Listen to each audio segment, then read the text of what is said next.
호세아 시즌 1의 두 번째 시간입니다. 오늘 우리가 읽은 본문 중에 6장 6절은 호세아서 전체의 핵심 구절입니다. 하나님께서 자기 백성에게 원하시는 것이 무엇인가? 답은 분명합니다. 하나님은 제사보다 인애를, 번제보다 하나님 아는 것을 원하십니다. 그런데 여기서 질문이 생깁니다. 모세 오경에 기록된 율법을 지켜야 한다 했는데 번제를 포함한 이런 제사법들은 그 율법 중에서도 핵심이 아닙니까? 물론 예수 그리스도께서 참된 희생 제물로 자신을 드리셨고 영원한 대제사장이 되셔서 우리를 중보하시는 오늘날은 제사법을 이제 문자 그대로는 더 이상 지킬 필요가 없습니다. 그래도 그거는 신약 시대의 이야기고 호세아서 이 구약 시대에는 아직 예수께서 오시기 전의 말씀이니까 그들이 우리의 오늘날처럼 이 말씀을 무시할 수는 없는 겁니다. 호세아서의 이 말씀은 제사에 대한 율법은 안 지켜도 된다 이런 의미가 아닌 거죠. 율법 안에 담겨 있는 하나님의 뜻을 알고 순종하는 것이 더 중요하다라는 겁니다. 이 시간 말씀을 통해 하나님의 뜻을 알고 또 하나님의 뜻에 따라 사는 은혜가 충만하시기를 바랍니다. 하나님의 뜻을 안다는 게 이게 쉬운 일은 아닙니다. 오늘 본문의 앞부분인 1절부터 3절을 한번 보시기 바랍니다. 많은 사람들은 이 부분에서도 신앙의 교훈으로 삼습니다. 우리 다 같이 여호와께 돌아가자. 힘써 여호와를 알자. 어떤 사람은 이대로만 하면 되는데 이대로 못하는 게 문제다라고도 설명을 합니다. 그런데 우리 고신 신학교에서는 그렇게 가르치지 않습니다. 1절부터 3절까지 이스라엘 백성들이 이렇게 말하는 것 자체도 문제가 있다는 겁니다. 먼저 이 앞부분의 말씀들이 뭐가 문제인가부터 설명을 드리겠습니다. 참으로 멋진 믿음의 고백처럼 보이는 1절부터 3절 한번 다시 봅시다. 1절 오라 우리가 여호와께로 돌아가자. 여호와께서 우리를 고쳐주시고 우리를 낫게 해 주실 것이다. 참 좋은 믿음처럼 보이죠. 2절 여호와께서는 우리를 속히 살려주실 것이다. 여기서 이틀, 3일 이런 얘기한다고 와 이거 예수님의 3일 만에 부활을 얘기하는 거 이렇게 볼 거는 아니고요. 그냥 속히 그렇게 살려주실 것이다 라는 의미예요. 이것도 참 믿음의 말 같습니다. 특별히 3절의 앞문장 우리가 여호와를 알자 힘써 여호와를 알자 이 구절은 그냥 그대로 암송하면서 평생 지키면 될 것 같은 그런 말씀입니다. 그런데 문제가 있다는 거예요. 이 말만 들어보면 서로 회개를 권하고 바른 신앙을 회복합시다 하는 좋은 표현 같지만 사실 이 부분은 좋게만 볼 수는 없는 구절입니다. 이 부분을 그렇게 좋게 긍정적으로 볼 수 없는 근거를 제가 3가지 설명을 드리겠습니다. 첫째, 우리 성경의 소제목이 본문의 성격을 잘 보여줍니다. 백성들의 불성실한 회개라고 소제목이 붙어 있죠. 이건 불성실한 회개를 말하는 겁니다. 영어 성경 ESV에는 완고한 이스라엘과 유다라고 되어 있습니다. 물론 간혹 성경의 소제목이 좀 잘못된 경우도 있으니까 요거는 참고만 할 거고요. 다음 2가지 근거가 더 중요합니다. 이제 2번째, 이 말을 하는 사람이 누구냐? 호세아 선지자가 아닙니다. 이 말들을 지금 하고 있는 사람들은 이스라엘에 대해서 우리라고 하죠. 근데 호세아는 이스라엘 백성들에게 우리라고 하지 않습니다. 앞에 5장 한번 보세요. 바로 앞에 이제 5장 1절이 이제 5장의 시작을 보여주는데 5장 1절을 보면 제사장들, 이스라엘 족속들, 왕족들에게 호세아가 하는 말이에요. 근데 호세아는 그 사람들을 두고 너희라고 합니다. 네가. 절대 그 사람 속에 자신을 포함하지 않아요. 자기가 포함되면 우리 1인칭 복수를 할 건데 그게 아닌 거예요. 2인칭 복수. 너희 맨날 너희 그렇게 해요. 그러니 이 6장 1절부터 3절까지의 말을 한 사람은 호세아가 아니에요. 호세아가 앞에서 한 그런 경고를 들었던 사람들 중 누군가라고 봐야 됩니다. 이 부분은 추측인데요. 아마 그냥 단순한 이스라엘 백성 중에 한 사람이 아니고 종교 지도자라 할 수 있는 제사장이 한 말로 보는 것이 제일 적합할 것 같습니다. 지난주에 이스라엘의 죄에 대해서 가장 책임이 큰 사람이 바로 제사장이라 했죠. 그래도 제사장은 어쨌든 종교 지도자이기 때문에 그 말하는 투가 아주 종교적인 겁니다. 똑같은 말이라도 누가 하느냐에 따라서 우리는 좀 관점을 다르게 가져야 됩니다. 만약에 호세아가 백성의 회개를 위해서 진심으로 하나님의 뜻을 권한다. 그러면 어떤 식으로 말을 했을까? 참 감사하게도 이거를 상상할 필요가 없습니다. 호세아서 마지막에 보면 똑같은 말을 호세아가 어떻게 하는가 알 수 있습니다. 이 호세아도 그렇고 이사야도 그렇고 시작에서는 심판에 대한 메시지가 큰데 그게 쭉 번갈아 가면서 나가다가 끝에 가면 100% 회복의 말로 바뀐다라고 했었죠. 우리 한번 그 100% 회복의 말인 마지막 14장을 좀 보시기 바랍니다. 성경을 펼쳐보셔도 좋고 주보에도 호세아 14장 1, 2, 3절을 기록해 놨습니다. 14장 1, 2, 3절을 보면 우리가 오늘 읽은 본문 6장 1, 2, 3절과 아주 비슷한 표현이 나옵니다. 그런데 그 소제목을 보세요. 이스라엘을 위한 호세아의 호소라고 됩니다.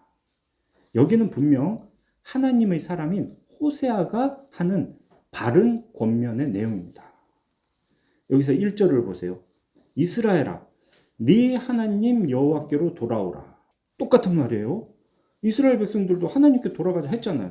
같은 말인데 이게 붙어 있어요. 네가 불의함으로 말미암아 엎드러졌느니라. 앞서 보았던 5장과 마찬가지로 지금 호세아는 이스라엘에 대해서 우리라고 하지 않아요. 너희라고 하는 거죠. 네가라고 한 게 사실 복수입니다. 너희가 하나님께로 돌아오라. 너희가 불의함으로 말미암아 엎드려졌다. 만약에 6장 앞부분이 호세아가 한 말이라면 우리가 긍정적으로 보겠지만 지금 보듯이 악한 이스라엘 사람들, 특히 자기 입속만 차리는 제사장이 한 말이다 그러면 우리는 그 속마음에 대해서 한번 따져봐야 되는 거죠. 호세아가 같은 말을 하는 거하고 모양이 완전 다른 겁니다. 구별이 돼요. 자, 이제 14장을 그대로 보시면서 세 번째 근거를 말씀드리겠습니다. 셋째, 앞뒤 문맥의 흐름상 이 6장 1, 2, 3절은 이스라엘이 회개하는 것으로 볼 수 없다는 겁니다. 바로 앞에 5장에서 무슨 내용이 있었습니까? 하나님께서 남유다와 북이스라엘이 모두 죄를 범했기 때문에 심판받을 수밖에 없다. 그런 내용들이 5장에 담겨 있었어요. 특히 5장 4절을 보면 그들의 행위가 그들로 자기 하나님께 돌아가지 못하게 한다 하십니다. 백성들이 음란한 마음이란 거는 우상을 섬기는 마음이에요. 그 우상 섬기는 마음으로 가득 차 있기 때문에 여호와를 알지 못합니다. 그래서 그들은 하나님께 돌아갈 수 없다라고 호세아가 말을 합니다. 우리 생각에는 비록 이 죄인의 마음속에 나쁜 것이 가득 차 있더라도 여기다 좋은 걸 막 밀어 넣으면 나쁜 게 밀려나가지 않겠나? 이렇게 생각하는데요. 그렇지 않습니다. 이 하나님의 말씀에 따르면 먼저 마음 안에서 나쁜 걸 빼낸 후에 좋은 걸 넣어야 그 좋은 게 좋은 역사를 일으킨다는 거예요. 이 과정이 꼭 필요한 겁니다. 그런데 6장 1, 2, 3절을 보면 이스라엘 백성들은 자신들의 죄에 대한 구체적인 고백이 없습니다. 죄에서 떠나자, 죄를 버리자 이런 말도 없어요. 그러니까 이 말을 하는 그들의 의도는 진정으로 회개하는 것이 아닙니다.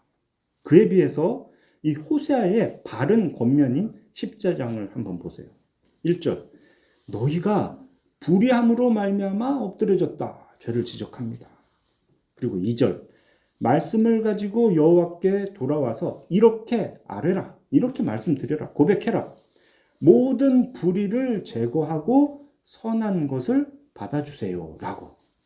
제사보다도 입술에 열매를 드리겠습니다 라고. 그리고 3절, 우리가 앗수르를 의지하지 않겠습니다. 말을 타지 않겠습니다. 그래. 말을 타지 않겠다는 건 군사력을 의지하지 않겠다는 말입니다. 너희는 우리의 신이다 라고도 하지 않겠습니다.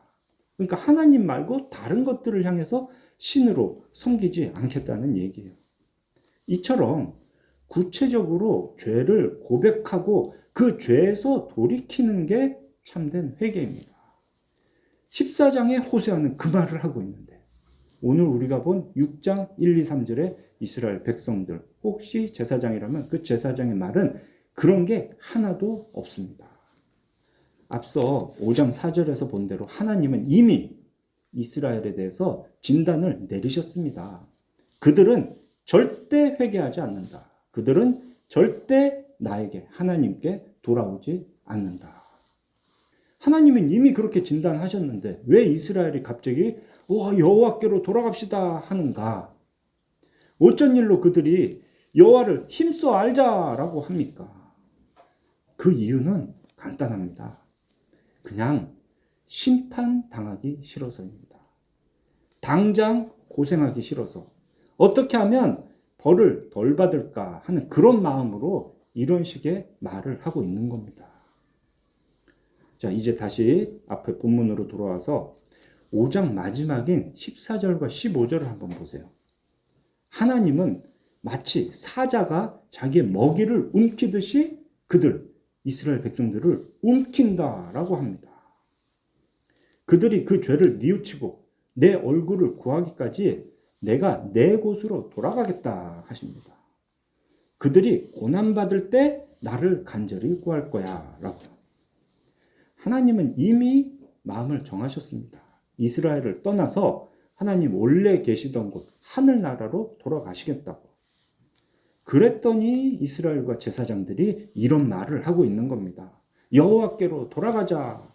여호와께서 사자가 먹이를 움키듯이 우리를 찢고 우리를 상하게 하셨지만 그 하나님이 우리를 도로 낫게 하실 것이고 싸매어 주실 것이다 라고 말을 하는 거예요. 하나님이 계신 거룩한 곳은 사람이 가고 싶다고 아무 때나 갈 수 있는 곳이 아닙니다. 하나님께서 불러주셔야 갈 수 있는 곳이에요. 주일인 오늘 우리가 지금 교회에 나왔습니다. 이 교회를 그냥 내가 마음 잘 결정해서 나온 걸까요? 아닙니다. 하나님께서 우리를 이 시간 이곳으로 불러 모아주셨기 때문에 우리가 교회에 나올 수 있는 겁니다. 보세요. 하나님께서는 너희는 나를 알지 못한다 라고 이미 말씀하셨어요. 그랬더니 이스라엘 백성들이 아이고 아닙니다. 우리가 열심히 하나님을 알아보겠습니다 라고 말을 하고 있어요. 우리가 알아보겠습니다 하면 그럼 하나님을 알 수 있겠습니까? 어리석은 인간은 스스로 하나님에 대해서 알 수 없습니다. 오직 하나님께서 말씀으로 자신을 보여주셔야, 계시해 주셔야 알 수가 있는 거예요. 성육신하신 예수 그리스도를 통해서만 우리는 하나님 아버지를 볼 수가 있습니다. 성령님께서 우리가 들은 말씀을 깨닫게 해 주셔야 우리가 하나님에 대해서 조금이라도 알게 되는 거예요. 그냥 자기들이 가겠다고 가는 게 아니고요. 자기들이 알겠다고 알 수 있는 게 아닙니다. 그래서 그들의 말이 끝나자마자 4절 이후로는 하나님의 한탄이 기록되어 있는 겁니다. 에브라임아, 에브라임은 북이스라엘을 대표하는 말이죠. 내가 너에게 어떻게 하랴? 유다야, 유다는 남유다를 대표합니다.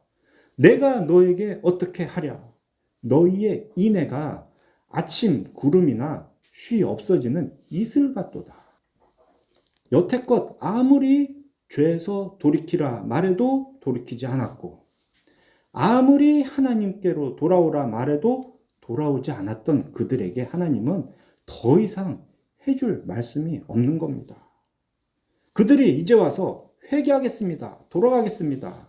이런 말은 아무리 해도 소용없는 겁니다. 하나님은 심지어 이스라엘 백성들이 제물을 들고 오는 것도 싫고 찬송하는 것도 듣기 싫다 하십니다. 남은 것은 언약의 심판뿐인 거예요. 5절. 그러므로 내가 선지자들로 그들을 치고 내 입의 말로 그들을 죽였노니 내 심판은 비처럼 나오느니라. 그 전까지는 기회가 있었어요. 많은 선지자들이 와서 회개하자, 하나님께로 돌아가자 했을 때 그때 회개하고 돌아왔다면 하나님은 그대로 받아주셨을 텐데 이제는 때가 지난 겁니다. 하나님께서 원하시는 것은 말이 아니라 행동입니다. 종교 행위를 하는 게 아니라 실제적인 태도의 변화를 원하십니다. 이렇게 말씀하시죠. 나는 인애를 원하고 제사를 원하지 아니하며 번제보다 하나님 아는 것을 원하노라. 우리가 지난주에 호세아서의 핵심 단어는 사랑이라고 했었죠. 인애라고도 번역되는 그 히브리어 헤세드가 하나님께서 우리에게 원하시는 태도의 핵심입니다. 십계명을 둘로 요약해도 그거죠. 하나님 사랑, 이웃 사랑. 그 사랑이 헤세드, 인애를 행하는 겁니다. 지난주에 봤던 그 4장 1절에서 이 땅에는 진실도 없고 인애도 없고 하나님을 아는 지식도 없다 했었죠.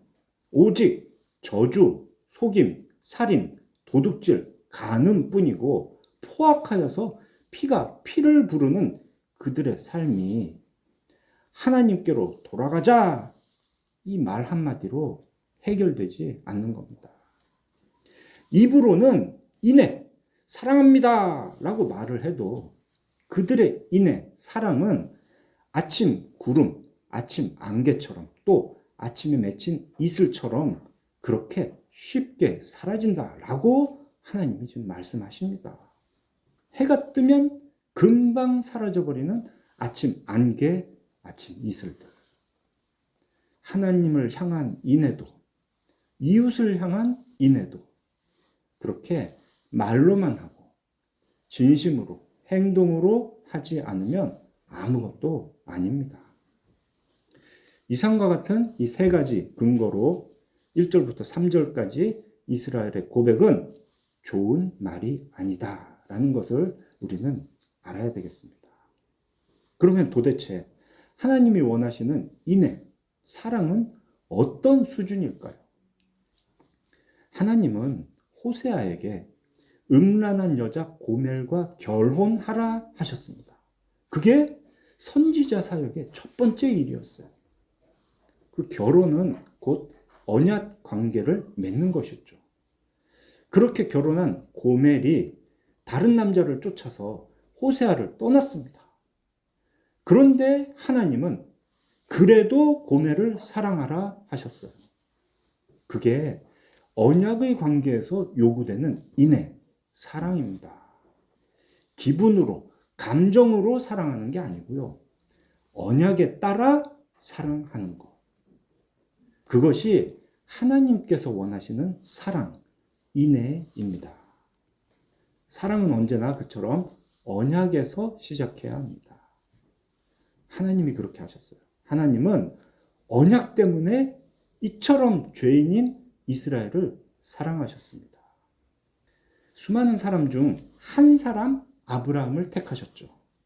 그 아브라함에게 하나님은 일방적으로 언약을 맺어 주셨습니다. 내가 너에게 땅과 자손을 주겠다. 달리 말하면 내가 너를 통해 나의 나라, 하나님 나라를 세워주겠다. 그 한 사람 아브라함에게 주신 언약이 그의 아들 이삭에게 넘어갔고 그 아들 야곱에게 넘어갔고 야곱의 12아들에게 이어졌습니다. 출애굽 때 맺어주신 모세 언약은 그 한 사람 아브라함, 이삭, 야곱에서 한 민족 이스라엘로 확대된 거죠. 이스라엘 역시 수많은 여러 민족들 중 하나의 민족이었습니다. 하나님은 그 이스라엘 민족을 애굽의 노예 상태에서 해방시켜 주셨죠. 그들에게 가나안 땅을 주셔서 나라를 세우게 하셨습니다. 그렇게 세워진 이스라엘이라는 나라의 헌법은 바로 모세 오경, 토라라고 하는 겁니다. 특히 신명기에 기록된 모압 언약을 마음에 새기고 그 율법을 순종하면 이스라엘은 영원히 하나님의 언약의 복을 누리며 살 수 있었죠. 그런데 그들은 그 율법을 순종하지 않았습니다. 그들은 하나님과 맺은 언약을 깨뜨렸습니다. 하지만 하나님은 그 언약을 끝까지 지키시죠. 아브라함과 언약을 맺으실 때 보여주셨던 모습 그대로입니다. 쪼개진 짐승 사이를 하나님의 횃불이 홀로 지나가셨던 장면들. 그렇게 언약을 정하신 분도 하나님이시고 그 언약을 지키시는 분도 하나님이시고 언약이 깨어졌을 때 그에 따르는 책임을 지시는 분도 하나님이구나 라는 것을 우리는 그때 알았습니다. 하나님은 그렇게 끝까지 자기 백성을 사랑하셨어요. 이스라엘이 다른 민족보다 더 이쁜 짓을 해서 사랑하신 것도 아니고 이스라엘이 다른 민족보다 커서 사랑하신 것도 아닙니다. 오직 자기 백성 삼으시겠다 언약을 맺으셨기 때문에 하나님은 이스라엘을 사랑하신 겁니다. 그러니 이스라엘도 그렇게 사랑했어야 하는 거예요. 언약 때문에 하나님을 사랑하고 언약 때문에 이웃을 사랑해야 했습니다. 회개에 대해서도 한번 생각해 봅시다. 우리가 여호와께로 돌아가자 이런 말은 참 회개의 표현 같은데 그게 아니라는 거예요. 다만 언약을 어겨서 징계를 받을 상황이 되니까 그 징계를 피하려고 하는 말이라는 겁니다. 그들의 의도는 하나님과의 그 사랑하는 관계를 회복하는 게 아니에요. 다만 징계가 멈추는 것뿐입니다. 개혁자인 칼빈 선생은 이 대목을 피상적이고 자기 중심적인 회개의 언어라고 해설해 줍니다. 진정한 회개는 하나님의 은혜의 빛 안에서 자신의 비참함을 인식하는 것으로 시작합니다. 죄를 구체적으로 고백하지 않고 그냥 용서해 주세요, 잘못했습니다 하는 것은 회개가 아니에요. 그것은 오히려 하나님을 더 괴롭게 하는 완고함, 완악함일 뿐입니다. 하나님이 고쳐주실 거야. 하나님이 우리를 싸매어 주실 거야. 맞긴 해요. 하나님은 분명 그처럼 은혜를 베풀어 주시는 분입니다. 하나님은 자비로우신 분입니다. 그렇지만 그 하나님의 은혜는 싸구려가 아닙니다. 우리를 죄에서 구원하시기 위해 죄인인 우리를 고쳐주시고 싸매어 주시기 위해 하나님이 어떤 값을 치르셨습니까? 독생자 예수 그리스도를 이 세상에 보내셨고 그가 죽게 버려두셨습니다. 십자가에서 이 모든 사람들의 저주를 대신 당하는 아들이 나의 아버지 어찌하여 나를 버리시나이까 라고 외칠 때 하나님은 아무것도 하지 않으셨습니다. 하나님은 그렇게 세상 그 어떤 것보다도 가장 귀한 것으로 우리의 죄값을 치르셨습니다. 그러니 우리는 그 은혜를 결코 가볍게 여겨서는 안 됩니다. 나는 아무렇게나 살면서 내가 아쉬울 때만 이 문제 해결해 주세요 라고 구해서는 안 되는 거죠. 이 모든 잘못의 핵심은 구원에 대한 모든 것이 자기 결정으로, 자기의 결심으로, 자기의 노력으로 할 수 있다라고 생각하는 그 생각이 잘못된 겁니다. 지금 이스라엘이 하나님의 긍휼을 진심으로 구하지 않고 그냥 입으로 우리가 여호와께 돌아가자, 우리가 여호와를 힘써 알자라고 말하는 그 생각 자체가 틀린 겁니다. 여호와께 돌아가는 것, 우리의 회개도 하나님께서 우리를 이끌어 주셔야 가능한 일이에요. 우리가 죄인이라는 사실은 이때의 이스라엘과 다를 바가 없는데 어떻게 우리는 그럼 그 은혜를 누릴까? 어떻게 우리가 하나님께 받아들여질까? 그것은 언약을 성취하신 예수 그리스도께서 성령님을 우리에게 보내주셨기 때문입니다. 새 언약의 성취로 성령께서 모든 택하신 자에게 오셨기 때문에 우리가 회개할 수 있고 우리가 하나님에 대해 알 수가 있는 거예요. 그냥 내가 결정 잘해서, 내가 선택 잘해서, 내가 열심히 해서 구원받는 게 아닙니다. 마지막 6절 봅시다. 나는 인애를 원하고 제사를 원치 아니하며 번제보다 하나님 아는 것을 원하노라. 이 말씀은 정말 호세아서 전체의 아주 묵직한 결론입니다. 이처럼 언약 신앙의 중심은 관계에 대한 지식 그리고 사랑의 행함이 중요합니다.